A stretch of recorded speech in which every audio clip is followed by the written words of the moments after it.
America, we gotta get back to doing what's expected of us as free citizens in this democracy. That means being tolerant, being respectful, staying informed, and being engaged.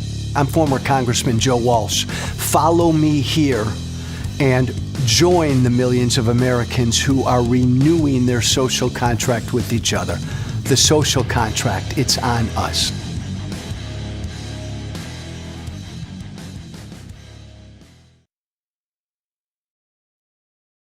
What I want to talk about today is three things. I want to connect them all, and I want to tie a ribbon through these three things. And the theme I wanna connect from the first through the third is winning. All right, we have to beat these people in elections, and those elections have to have meaning. And so we have to talk about three things. The first is what I call the Walsh promise. The second is Hakeem Jeffries saying no impeachment for Pete Hegseth, which I find inexplicable. And third is about Mark Kelly, and this moment where something is happening. If you have a sense of American history where there are improbable leaders always that emerge, almost providentially, the moment picks them as opposed to them picking the moment. This is a moment where one thing I've said is that I think that there's a big problem for anybody whose ambition is overbearing in this moment of crisis. If they wanted too much, we're gonna talk about Senator Kelly. But before we get into it, how are you? Hey, Steve, I just wanted to start before you start saying it's always so fucking good to be with you. I mean this, my friend. When you combine somebody's knowledge of American history with knowledge of American politics, there ain't nobody better than you. So it's always so good to just converse with you. Thanks. Oh, thanks, Joe. The Walsh promise. Okay.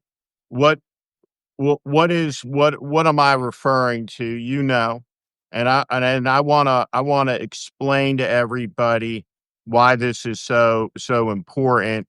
And this is one of the reasons I've been so excited to be able to talk to Joe today. And I mean it. I want every single Democrat running for president to embrace this. I would like to see every opposition group embrace this. I'll explain why. Yeah. And I would like to see every member of Congress in the Democratic Party, every senator and every candidate embrace this. Tell us about this. Steve, I've been a Democrat for only 5.5 months. And I've been a little pissed that my new party just isn't meeting the moment. When he fucking tore the East Wing down and he began building his ballroom, I just said, that's it. I mean, every day he does and says 1,000 corrupt, stupid, cruel, dishonest, lawless things. But this was like concrete. Steve, I'm like you. It felt like a January 6th moment to me when I saw this fucker destroy a third of the White House. And so from the day I saw that, and when I figured out what this ballroom is going to look like, how it will desecrate those grounds, our house, I made a pledge that every fucking day, I'm going to say the following.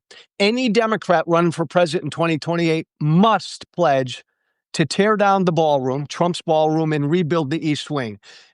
Any candidate for president Democrat must make that pledge. And they got to fucking follow up on it. And so I've been putting this out there every single day because I made a pledge, Steve. I'm going to say this every day because I mean it. And if in a year or two, these Democrats who start announcing for president don't talk about this ballroom in the East Wing, well, then fuck it. I'm going to run for president and I'm going to pledge to do it. And I'm going to invite the American people to come join me after I get elected. We'll all tear the ballroom down. Steve, I think it's that important. He did not have the authority to do it. And in a very concrete example, we see his lawlessness, and I don't think we can move beyond it. 100%. Now, I want to explain a political proposition, not so much even for the people who are with us, but for people who will watch it later when we throw it up, which is, and I'm not talking to the ordinary people who have joined us on this Substack today. I'm talking to the elites of the Democratic Party, Yeah. to the leadership of the Democratic Party, to their consultants, to the philosophy that says we have to test everything, Yeah. that conviction comes second. Very important thing, big difference between the parties. Republican philosophy is message drives poll numbers. Democratic philosophy at an operational level is the data in the poll numbers should drive our message, which is why in the immediate aftermath of the destruction of the East Wing, there's hesitation. Mhm. When it's obvious, the reaction will be the outrage that the polling later caught up to. Yeah. Now, some people will say that there's so much going on in the world that this can't be the priority and shouldn't be the first one. And I'm going to explain why that's wrong. We, all of us who stand in opposition to all of this, must come together in order to make it stop. Mhm. And that coalition, by its broad nature, is a coalition with a lot of disagreement in it. And the purpose of a Democratic victory in 26 cannot be to make Hakeem Jeffries the Speaker of the House as its outcome. It has to be to reassert the co-equality of the Article 1 branch of government, reestablish the checks and balances, and make the outrageous lawlessness cease. Yep. So what is it that I am for? And I want to be clear because I think it is what you are for, and I want to be an advocate to all of you to be for this as well, which is this: what we must be for is unrelenting confrontation Mhm. against the wrong from the right, not a political geography, but as in right and wrong. Yep. We stand on the right side of the law, on the right side of a great moral question, and on the right side of decency, the right side of patriotism, and on the right side of the republic. If there is a heaven, and down, looking down on us, are John Adams and Abraham Lincoln. They're rooting for our side. Yep. The very first thing that we have to do is agree to something together. Mhm. And that, because later we have to do very complicated things together, should be an easy thing. And even if you are not animated by a particular passion to knock down whatever Trump builds, what I want to say to people that may not feel the same passion on this as Joe and I feel, that this is an elemental issue for us. Bingo. And and we ask for your accommodation as your partners in making this stop. You need us.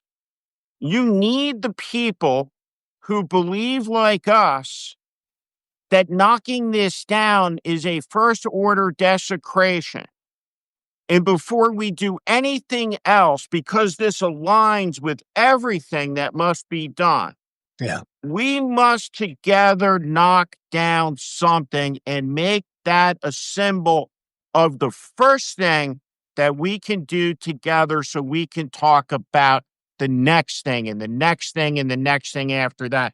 And I will tell you what the three next things are. Before the 21 gun salute ends, an executive order is signed that seals Kash Patel's office and relieves him of duty. Fired. In the first instant Yeah. of presidential authority. Yep. I believe that this has to be, and this is the Republican way. I would like this to be my job on the transition team. I'd like to be the guy that goes to the White House and sits across from Susie Wiles and Trump and says, here's the deal. If you want to keep the Qatari plane, nobody, not named Trump, gets a pardon on your way out the door. Nobody. And somebody asked me when I laid this idea out, well, what about Jared Kushner? And I said, if that little bitch wants to change his name to Trump, Yep. then he gets a pardon. But if he wants to say it Kushner, no pardon. Then Trump will take that deal and sell out all of those people, which is something I care about very deeply. And then later in the day, after transition has occurred, fuck Trump on that deal and take the plane anyway. And promise number 3 is going to dump that plane in the Atlantic Ocean off of Mar-a-Lago. And under the Antiquities Act, tribute to a great Republican president, Teddy Roosevelt, will declare the entire area Marine Reserve protected space and will fund a minority diving program with a federal platform for the kids of West Palm Beach to be able to come over in front of Mar-a-Lago, which will be his virtual prison. But I'm serious about this, right? That the moment requires Yeah. the use of power to stop terrible abuses of power and asserting in plain, clear language that the use of political power to stop abuses of law is both urgent and necessary and deeply connected to the maintenance of peaceful protests in an orderly society, that these things must be done. Steve, that's fucking awesome, brilliant stuff. Um, I love your top 3.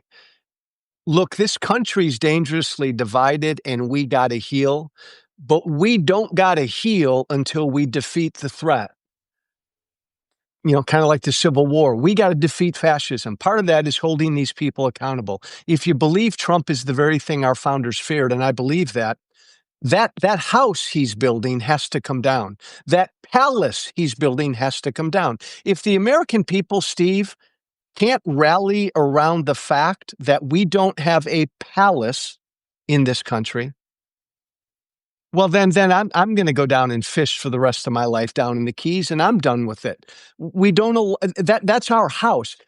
I think that's why this is so important. It's a vivid manifestation of what a tyrant he is.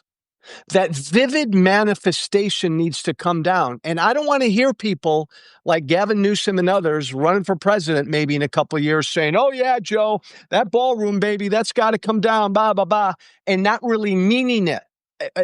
Again, if I were running for president, this is the first fucking thing I'd do. And I'd invite the American people to come bash it down with me. That's the only way we're going to be able to hold him accountable, what he represents accountable, and even begin to heal. Okay. So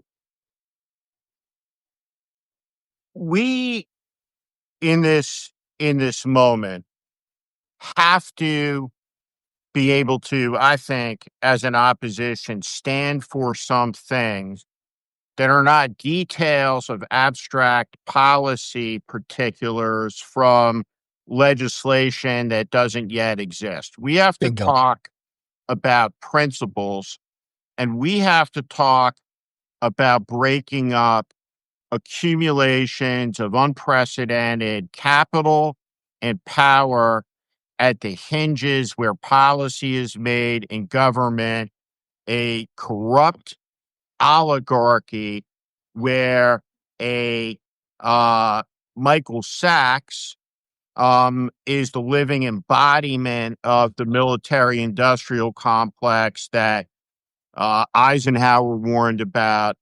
And you see the response of the tech oligarchs know that this is great.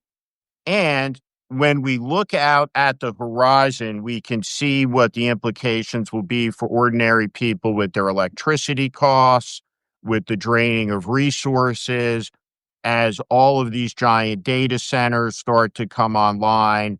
And there's been a conversation nowhere about any of it. In fact, right over 10 years' time, there's never been a philosophical question ever asked of Donald Trump at a No. deep level about what he believes and who he would put up against the wall if he could. Yeah. And so now we're facing a situation where we have some very serious things happening in the country. Terribly bigoted statements made from the Homeland Security Secretary. We have mass secret police in the country. We have some 70,000 people spread out across some untold number of what I think are fairly inaccurately described as concentration camp facilities. We Yeah. have routine violation of federal court order.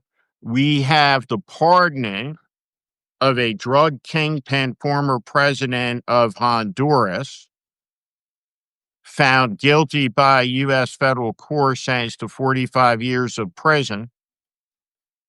At the same moment, Donald Trump and Pete Hegseth have assembled a carrier battle group off of Venezuela, accusing that president of being a drug lord, with no debate, no evidence, no plan, within a couple years of the final withdrawal from Afghanistan, Yeah. who, by the way, maybe the murder of the National Guards woman um, will be the last recorded casualty of that war. Maybe not.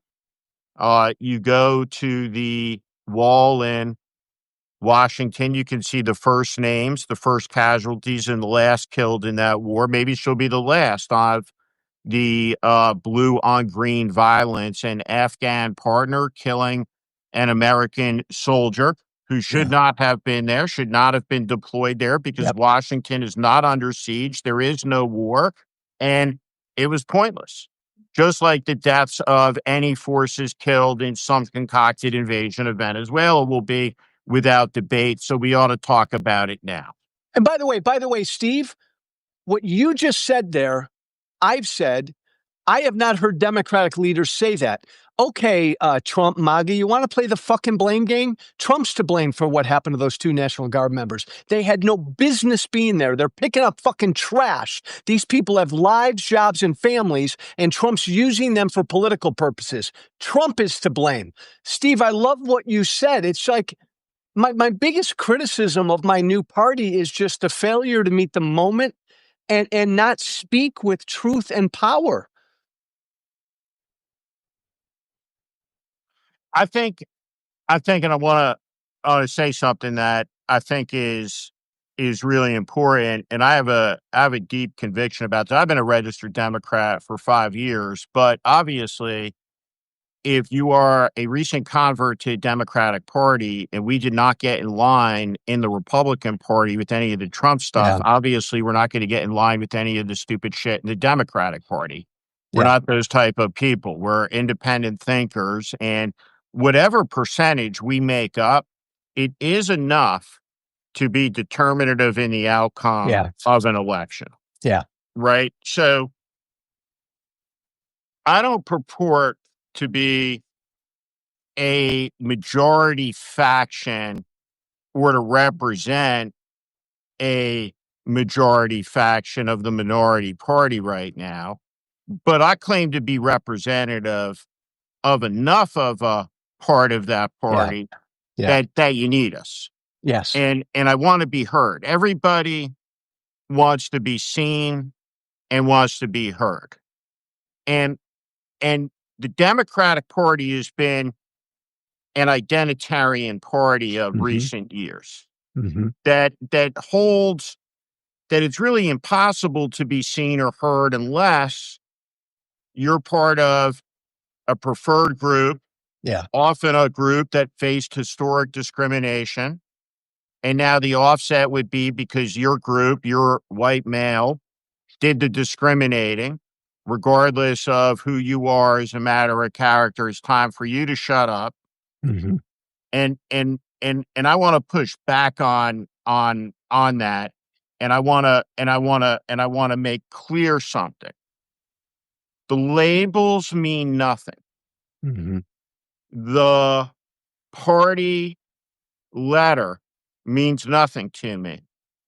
The designation of, oh, you're a progressive, you're this, you're that. I care about one thing. I care about fighting back. Thank you. I care about standing up and holding a line and not taking one step back. And so, along with a bunch of other people, went out and started a group we called the Save America Movement. Great. And I think we're up to 350, 400,000 donors, something like that. And we, not the DCCC, Yeah. were the first group into the Tennessee 7 special election. Yeah. Now, you don't have to be, you don't have to be a rocket scientist to figure this out. What is the cost of fighting back against all these redistricting initiatives where Republicans are trying to steal seats? This special election is in a plus 20 Yeah. Trump district, which means if she loses, let's say, by 5 points, the redistricting is over everywhere Yeah. instantly because every Republican will understand that unless you're in a seat that's a minimum of plus 15, you're in danger and nobody will dilute. So it was an opportunity to come in Yeah. to make a stand where the only stand that there was to be made was happening.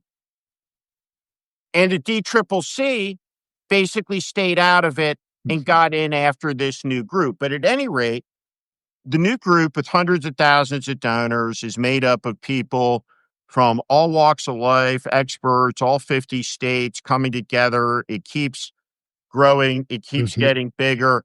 And what unites the people that are in it is an insistence on fighting back Yeah. and breaking up the concentrations of power that have to be broken up. And so, for instance, the very first ad that the Save America movement ran was targeted at the Marines in Los Angeles about their constitutional obligations and about illegal orders, right? Months ago, Yeah. months before the Democrats did it. Hakeem Jeffries today said no impeachment of Pete Hegseth. Okay. So politically, here's what I think. I think strategically, he is incompetent. I think he is a bad leader, and I think he has bad judgment. And so the group that I'm a part of has to make a decision. And I don't like the decision I've been imposed to face by Hakeem Jeffries because I'd rather turn and fight Donald Trump than have to turn and fight Hakeem Jeffries. But there's no way to fight Donald Trump, if you have Hakeem Jeffries with you, it occurs to me on the side, because here's what I believe that the Democratic leader should say, which is actually the exact opposite, which is, Mhm. you give us a majority, we intend to assert the co-equal power of the Congress, reassert the checks and balances. And I can tell you for sure, Mhm. because I'm alive and conscious and understand all of the details of all of the lawlessness, which there is not enough time today to talk about, that we will move forward on day one of our majority with impeachment articles against the unfit Robert Kennedy, Yeah. against the unfit fascist Kristi Noem, Boom. against Kash Patel, against Dan Bongino, Yep. against Pete Hegseth, against Pam Bondi, Yeah. Yeah. because they are lawless, they have breached their oath, and our duty requires it. And Yeah. we won't have a government shutdown, because we'll have a government stalemate. The Congress will not bow to a false king, a delusional president who thinks that he's monarch in a country where the Constitution is king. That's what the Democratic leader needs to say. Fuck yes, Steve Schmidt. Fuck yes. Look, I think even most people listening to us right now don't fully understand that for the past 11 months, we have not had a Congress. We have not had a legislative branch. That's a big fucking deal. It's the most important branch of our federal government. We haven't had one. And again, I got to tell you this, Steve. Last thing I'll say in this is, as a new Democrat, the disconnect, like pissed off Democratic voters and grassroots people, you see a lot of it in the No King stuff. They get it. They understand what this threat is, and they're pissed off. The leader, you said Hakeem, it's the leadership of the party. It's the DCCC. It's the Democratic Party leaders just do not understand this moment. The voters do, the grassroots. Look, a lot of the people who voted a couple weeks ago in those special elections in Pennsylvania and Jersey and elsewhere, they were every bit as pissed off at the Democratic Party as they were at Trump. But of course, they sided with the Democratic Party to get their fucking act together. But they're upset with both parties. And you nailed it. If Hakeem Jeffries can't say what you and I just said, hey, America, we haven't had a Congress for 2 years or for 11 months. That's going to fucking change. And here's what we're going to do. Then again, we're toast. I want to talk about Mark Kelly for a second. I want to read you something, and I want to share. This is one of the great stories in the history of in the history of the country. So, um, there are 4 elected Republican presidents between 1860 and 1900, and they are Abraham Lincoln, they are Ulysses Grant, they are James Garfield, and they are William McKinley, and 3 out of those 4 are assassinated.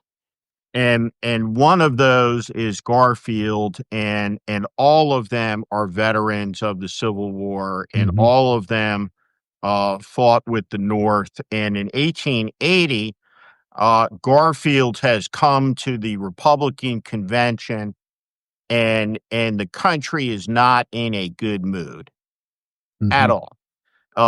The Reconstruction Yeah. has ended in the South under a corrupt deal. The only legitimately stolen election in the country's history is 1876, and the mood of the convention is dire, to say the least. I did say, Deborah, about impeaching Kash Patel. He's on the list. But Yeah. at the convention, Garfield, a congressman from Ohio, he comes, and and he gives this speech, and I'm gonna just gonna read it really quickly. The opening of it. Um, he says, "Gentlemen of the convention, your present temper may not mark the healthful pulse of our people. When your enthusiasm has passed, when the emotions of this hour have subsided, we shall find below the storm and passion that calm level of public opinion from which the thought of a might people are to be measured, and by which their final action will be determined. Not here in this brilliant circle where 15,000 men and women are gathered is the destiny of the Republic to be decreed for the next 4 years. Not here where I see the enthusiastic faces of 756 delegates waiting to cast their lots into the urn and determine the choice of the Republic, but by 4 million of Republican firesides where the thoughtful voters with wives and children about them, with the calm thoughts inspired by love of home and country, with the history of the past, the hopes of the future, and reverence for the great men who have adorned and blessed our nation in days gone by, burning in their hearts, their God prepares the verdict which will determine the wisdom of our work tonight, not in Chicago, in the heart of June, but at the ballot boxes of the Republic in the quiet of November, after the silence of deliberate judgment, will this question be settled? And now, gentlemen of the convention, what do we want?" And a voice cries out, "We want Garfield," who I is love that, giving Steve. the nomination speech for Sherman. Yeah, Garfield says, "No, no, no, no, no, no, no, no, no, no, no, no, not me." The delegates say, "Yes, yeah, you." yeah. I I wonder if I'm seeing a version of the Garfield story come to life in the form of Senator Mark Kelly right now. By the way, Steve, great stuff. Thank you for reading that. Um, look, I think as a new Democrat, we need to pay attention to Mark Kelly. I think as a new Democrat, nationally, you need a voice like his.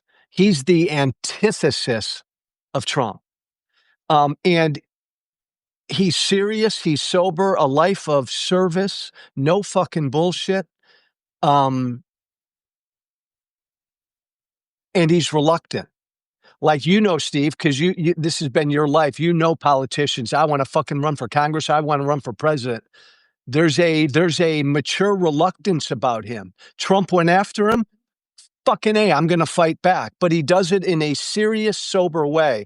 I think he's really somebody who, as you said at the beginning, the moment may demand somebody like that. He has done everything, in my view, that could be done to avert a fight, to give Trump some benefit of the doubt. I did not agree with where he was on the government shutdown. I was critical of it, but I understand the elements of his character and the caution of his nature by virtue of who he is and what he does. There are no Yeah. reckless astronauts. Yes. Um, right. It's a great thing And to say. and and so I think that watching him right now is very inspiring, Yeah. and I think instructs us about the many turns in the drama ahead. I will say this. I love this political story. I just share it with you. Arizona is the 48th state. There was no state that was debated longer whether we should be admitting it to the union or not than Arizona. It went on for Yep. like 12 years, right? So they're the 48th state in the lower 48. John McCain would always joke around about, the fact that, it's maybe not in the destiny that any Arizonan should ever be the president. And he talked about Gary Goldwater. He talked about Mo Yeah. Udall. himself. And I don't think when you talk about an age gone by and bipartisanship, um, maybe people don't know the story about Mo Udall, an Yeah. Arizona congressman and frequent presidential candidate. And McCain used to love telling this story at town halls in New Hampshire. It was Mo Udall walks into a barber shop in New Hampshire, and he says to the barber, he says, "Hey, I'm Mo Udall. I'm running for president." And the barber looks at him, and there's three customers in the chair, and he said, "Yeah, we were just laughing about that." Before he came in. But Mo Udall, as he lay dying, and he was either at Walter Reed or at Bethesda, but McCain, who was the senator, would go and read to him. He would go and he Ah, would sit at the bedside of a man from the other political party. He had a lot of respect for, that he loved. Would read to him. He would spend time with him. um, I can tell you that no one has asserted in clear language what John McCain would have said in this moment right. about Pete Hegseth, about the Yep. war crimes in the Southern Pacific. He would have been speaking in perfect clarity. But Arizona, the senator from Arizona, Yeah. right, is, for whatever reason, right, there's been some big political figures that have come out of the state of Arizona. And Mark Kelly is not someone whose life was on a trajectory to be in politics, right? He was an astronaut who No. married a congresswoman who got shot in the head by a maniac, and was pulled through his devotion to her, his love of country, onto a path, and has now further been pulled onto a path with the threat of retribution. And Yeah. what the Trump guys have done is corner a person who can fight his way out of a corner, Yeah. because he has a lot of dignity, a lot of wherewithal. He's legitimately tough. Um, One thing, I have a friend who's an astronaut. His nickname in the astronaut corps was Grumpy, and I think that's great. We need more grumpy people in Yeah. politics. And He- Steve, I agree with you about Kelly, and I know him fairly well. And there's an independent streak to him. There's an independent streak to Arizona. We need a fighter first and foremost, and then somebody who could potentially heal the country.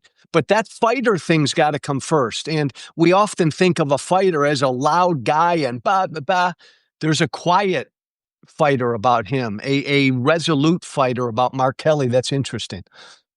Well, Lincoln's second inaugural, which I think is the greatest speech in the history of the country, right? We talk Agreed. about with malice towards none and charity towards all, but the first part of that speech is that we finish the fighting, Hmm. uh, Hmm. as God ordains that the fighting be finished, and Yeah. that if the punishment ordained by God for 250 years of unrequited toil by the slave be more bloodshed, so it is written, so it is said. Bingo. And that was as tough a speech Oh, as could be given, as righteous a speech as could be given. But I would rather worsen our position with defeat in 26 and 28 than to deal with the consequences of another false and empty victory, bingo. where there's no accountability, because then we have no chance. It's done, right? There, we will be finished, because the fascists will come back and they will stamp down the jackboot, and that will be it. Our position will be so much worse than it is today, but not as bad as if Hakeem Jeffries does what he says he won't do, right? And so we have to insist that this be a victory that is about accountability. I want to know before the election what the oversight plan is with regard to Kennedy. I want to be certain that Jake Auchincloss is going to be the chair of that Yeah. committee. Yeah. I want to know who is going to be the oversight committee chairs. I don't want some 79-year-old cancer-stricken career politician lame-o. I want the fighting wing of the Democratic Party ascendant, Yeah. and I want everything investigated. I want every email, every detail between every executive, every lobbyist at Google, at Hmm. Facebook, at Hmm. OpenAI about what they were getting as the White House was being torn down. There is a record of Yeah. everything, Yeah. A See, to Z, yeah. right? The idea that there will be some great period of legislation and bipartisanship, it's insanity, it's delusion. And we have to insist that the delusion stop and that a line be held. And Steve, the last thing I'll say, and it's been so awesome to be with you, but I'll end where we began. That's why it's so fucking important. And I loved what you added to it. No matter what office you're running for, you pledge that that ballroom has to come down and that East Room must be restored. That's why you talk about it's got to begin with that accountability because that is our house. There will be investigations about the corruption that go on for some time, Yeah. and we just need to know. I'll give you an example. All of the corrupt private prison contracts. Yeah. I'll be very specific about something. I'm convinced that some of our progressive friends don't get the symbolic importance of some things that the Hmm. conservative mind attaches great importance to, right? And I Agreed. just trust me on this, everybody. Joe will get this. Um, Border Patrol. Um, Whatever the Border Patrol will be called, it will no longer exist as it is, and their uniforms will be gone. Hmm. Um, Dan Bovino in his SS overcoat and his green Border Patrol uniform. There are no more Border Patrol uniforms. You'll find them in the Museum of Tolerance, Bingo. right, in the Masked Man exhibit. Yep. And it will be a symbol of disgrace. One of the deepest people on Substack's a guy named Dan Barkoff, who's a Navy Special Hmm. Warfare veteran, an emergency room physician who's written deeply and eloquently. And he pointed out that there's going to be some of these ICE guys who are dealing with the consequences of their actions psychologically some years Yep. from now. And we're going to be paying we're going to be paying for a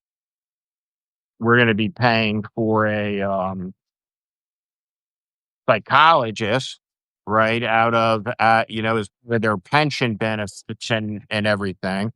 And, and my reaction to that is these aren't military guys, and they're not going to have pensions. Right.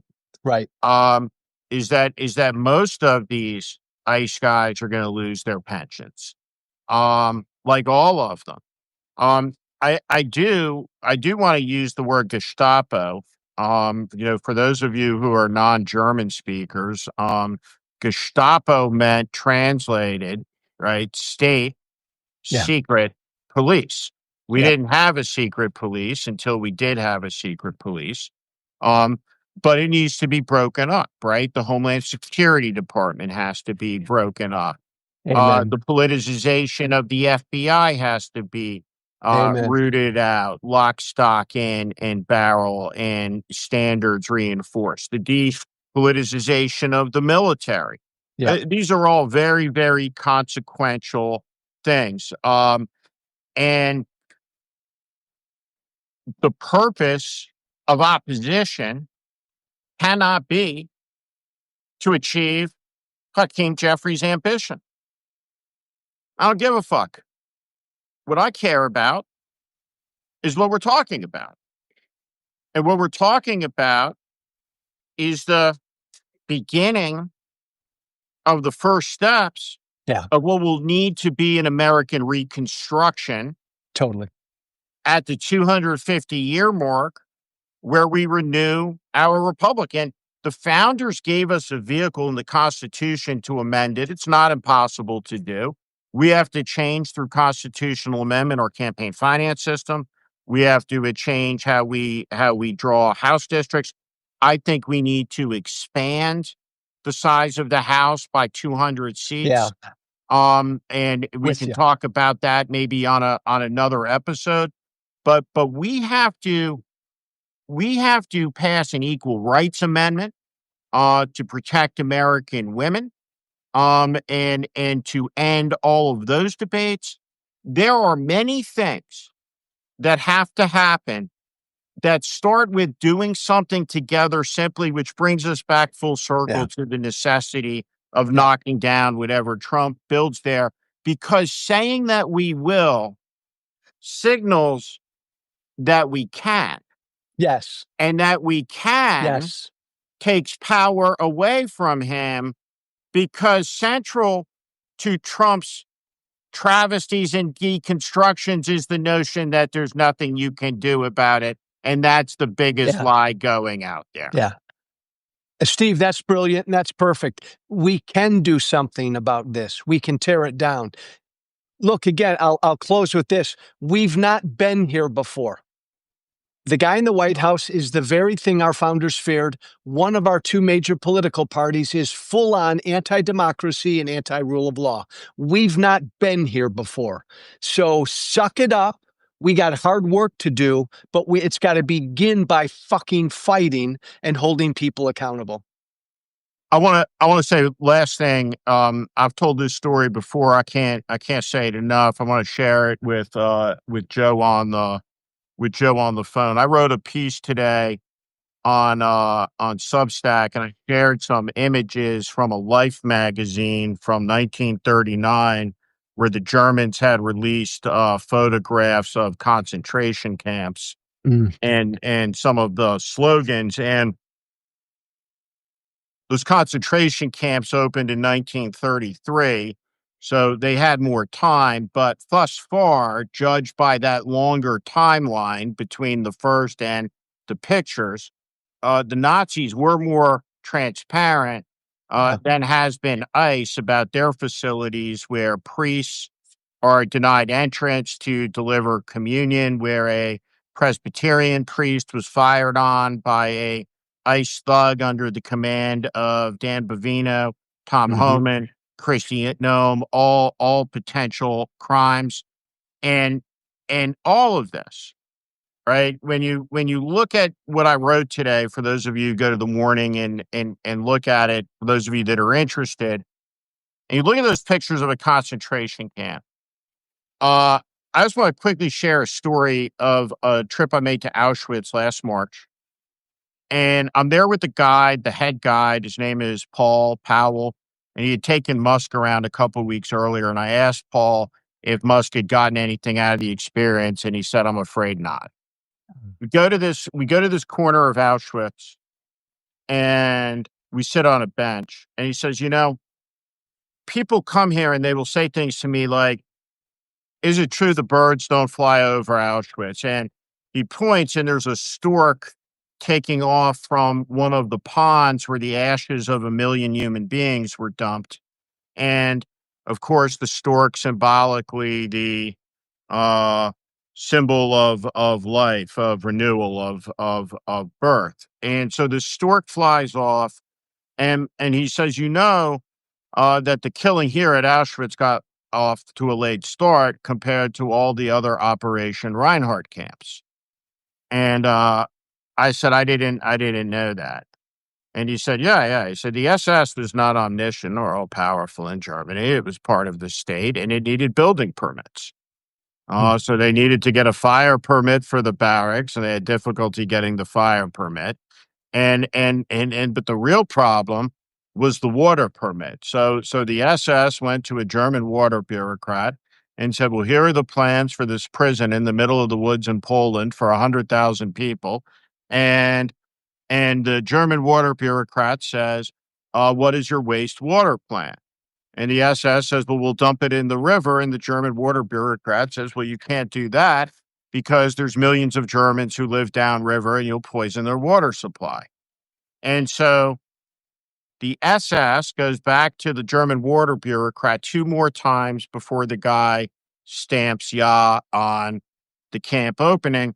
And Paul pulls out a piece of paper, and it's the permit that opened Auschwitz with the stamp of the guy. And he points at the building. And he goes, you know what those are, right? And I go, those are water treatment facility. It's a sewage facility. And he goes, yeah. He goes, they built them to last. And they're adjacent to the gas chambers there. But Auschwitz opened with a stamp on a plan Yeah. on the indifference of a German water bureaucrat. And 80 years on, the Nazis are an open part of the Trump coalition. Nick Fuentes is a Nazi.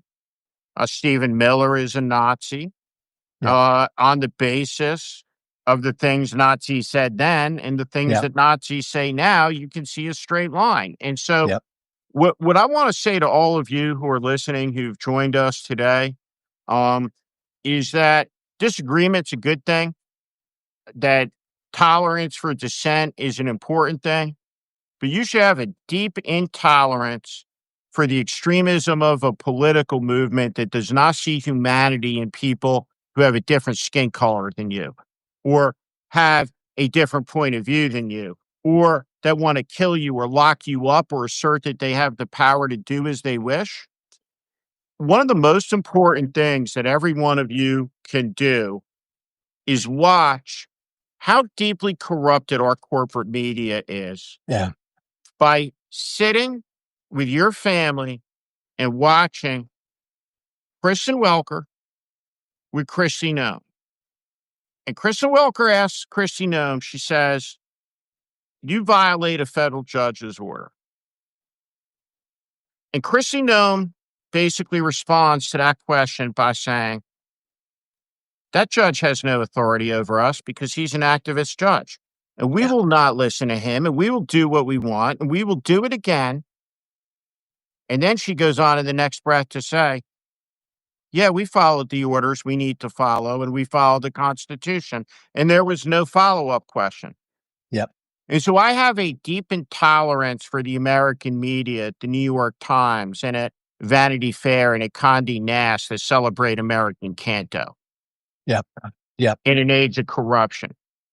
I have a deep intolerance for Hakeem Jeffries saying, when Pete Hegseth is demonstrating himself to be a war criminal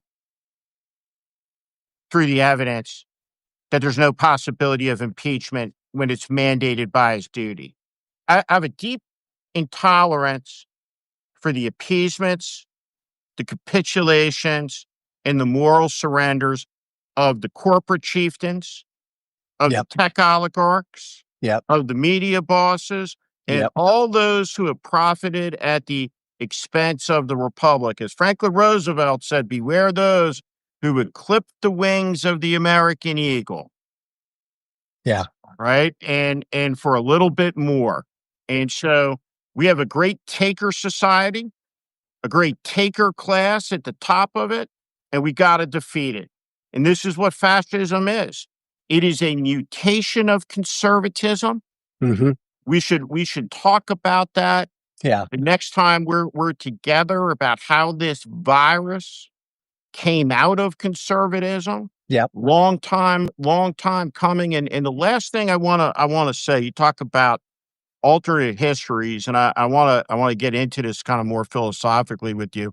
I'll use you as therapy. But I was sitting at Dick Cheney's funeral, Mm-hmm. and there was no mention whatsoever of a lot of things, great omissions, right, that would have been celebrated if the things they had done had been successful in Iraq or in other places, right? Yeah. Would have been at the centerpiece of the legacy, but it wasn't Of course, there's nothing mentioned because of the magnitude of the failure. So it's a service about the man's personal qualities, which were significant. But one great omission was the fact that, through a quirk of history, Dick Cheney became defense secretary in 1989 when John Tower stepped aside. Yeah. And Dick Cheney would have been the Republican Speaker of the House in 1994. But when Cheney left, there was a Republican who took his place and became Republican leader, and that guy's name was Newt Gingrich. Oh, wow. Yeah, And you're right, and Steve. and and Dick Cheney was a person, right, who, as they said at the funeral when they came to him, as Pete Williams gives that eulogy, right? He says federal bureaucrat. Dick Cheney crosses out. It says no, federal official. And so you had a guy who becomes the Republican leader of the Congress, Newt Gingrich. And there's a lot of consequences Yeah. to the Gingrich era, and we can talk about those the next time we're together. But the thing to understand in this moment, right, is that all of us together, whether you are a democratic socialist or you're a real deal conservative who believes in liberty, we all got to make a stand together against American fascism that's very real. And don't let anybody tell you that this is not fascism. These people aren't fascists, or calling them so means you're hysterical, overreacting. All of those people who could not see this clearly are the ones in the wrong. Period. Stephen, 12 years ago, I was Mr. Tea Party. 12 years later, I'm a Democrat. The reason? Because my former party is full on fascist. Period. Period. Scary times, everybody. It's great to be with my friend Joe Walsh. Thank you Yep. for joining, all of you. Get involved. Do Yeah. something, right? You can't just do Substacks, right? Go to the saveamerica.org website. Get involved with something locally. Do something. There's going to be a lot of people Yeah. hurting, a lot of people in trouble this Christmas season. A Yeah. lot of things are going to get worse for a lot of people before it gets better. We got to hang tough. And we have to insist that the victory to come, and there's a great victory coming in 2026, but that it not be empty. That Bingo. the victory is not about the ambition of the Democratic politicians who've made it to the top and skimmed the greasy pole and get to sit in the big office and watch the fireworks for the 250th. We, the people, Boom.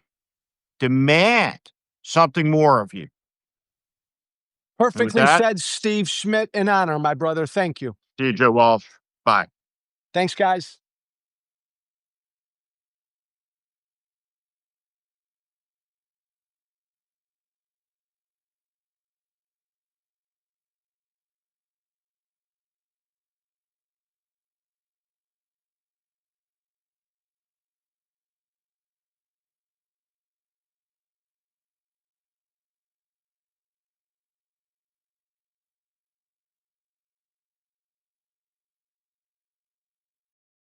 Thank you for listening. Remember to listen, share, and follow The Social Contract with Joe Walsh on Apple Podcasts, Spotify, and everywhere great podcasts are found. And be sure to leave a 5-star review. This has been The Social Contract with Joe Walsh.